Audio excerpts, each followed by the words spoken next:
are some practical tools to de-escalate our children? Mm-hmm.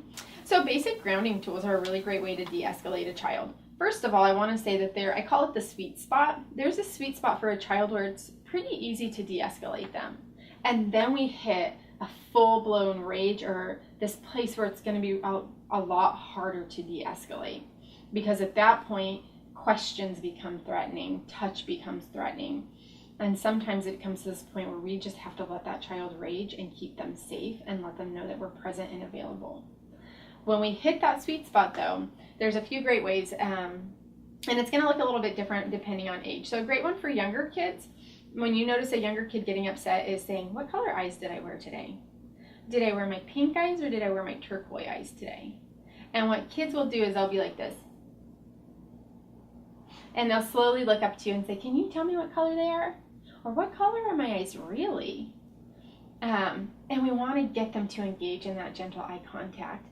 And once you have that eye contact, then you can help them to take some big deep breaths. So for younger kids, smell the flowers, blow out the candles. What a child will do though is this.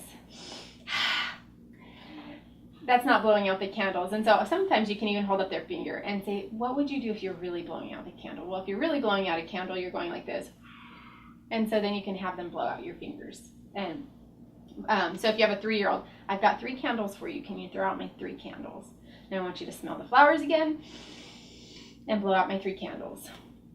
For younger kids, for older kids, some type of grounding technique. So I had a client, it was a teen, and this teen was becoming very upset in session.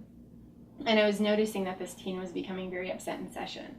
And so I said, oh my goodness, look at this chair. Like, this chair's, the material's super scratchy and I've never noticed it before.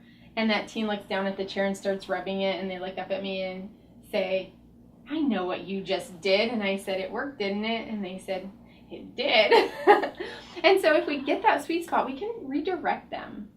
Again, we want to get that sweet spot, but when we bring their attention from what's the big emotions that are happening internally for them, and we bring it to something exterior to them, that's grounding them back to the moment and back to where they are.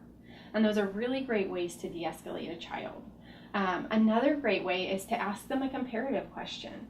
I noticed that you're more upset today than you were yesterday. Can you help me understand what's going on? And what they'll do, it will look a little bit like this. And when their eyes go up and start moving around, that means they're thinking.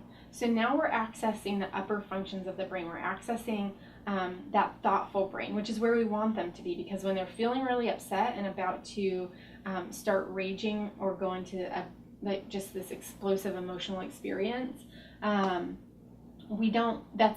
the survival brain. We want to get them out of that survival brain and up into the thinking brain,